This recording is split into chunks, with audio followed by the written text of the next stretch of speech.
তাহলে তো এখন জাতীয় পার্টি নিষিদ্ধের দাবি উঠেছে, আপনার অ্যাটর্নি জেনারেল বলেছেন আইনগত প্রক্রিয়া খতিয়ে দেখা হচ্ছে, তাহলে তো ক্ষতির মুখে পড়লো। তো তারা কি লাভ পেল এখান থেকে?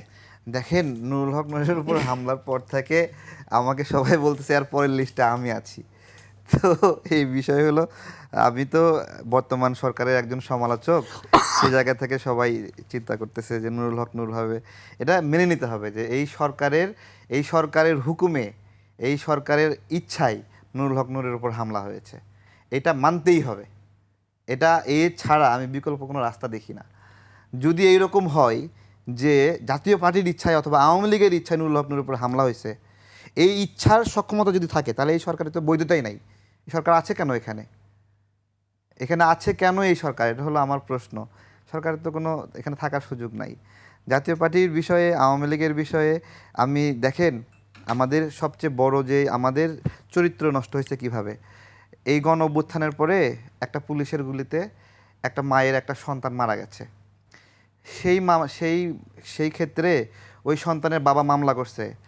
ওই যেই পুলিশের গুলিতে মারা গেছে তার নাম বাদ দিয়ে দুনিয়ার সবার নাম দেওয়া হয়েছে। তাহলে কিভাবে কি করবেন? একটা মানুষকে 150 জন মানুষ মিলে গুলি করছে। গুলি কি সাধারণ আওয়ামী লীগ নেতাকর্মীর হাতে ছিল? ছিল হয়তো, বা বিভিন্ন ক্ষেত্রে সন্ত্রাসী কার্যক্রম করেছে, অনেক জায়গায় ছিল, কিন্তু সব জায়গায় ছিল না, বা সকল হত্যার জন্য তারা জড়িত না। আদেশ করছে কে? শেখ হাসিনা, তাই না? অথবা পুলিশ প্রধান, অথবা আওয়ামী লীগের সাধারণ সম্পাদক।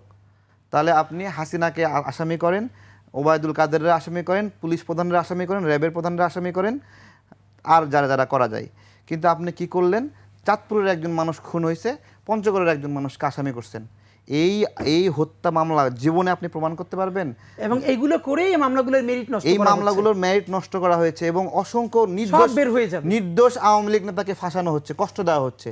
যে ব্যক্তি দোষী না, মানুষের উপর জুলুম করেনি, তার উপর জুলুম করা হচ্ছে। হাজার হাজার নেতাকর্মী। আমরা দেখেন, আমরা ছিলাম মজলুম। আমরা কি ছিলাম? মজলুম, নিপীড়িত হয়েছি।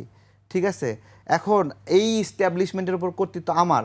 ইচ্ছা করলেই আমার টেবিলের পাশে আওয়ামী লীগ নেতা বসতে পারে না, এখানে সুযোগ আছে, বসতে পারে না। কিন্তু আমার প্রশ্ন হলো যে আমরা তো মজলুম ছিলাম, তাহলে আমাদের দ্বারা আবার জুলুম কেন হচ্ছে? আমাদের দ্বারা জুলুম হচ্ছে না? হাজার হাজার মানুষকে, নির্দোষ মানুষকে এখানে মামলায় ফাঁসানো হয়েছে।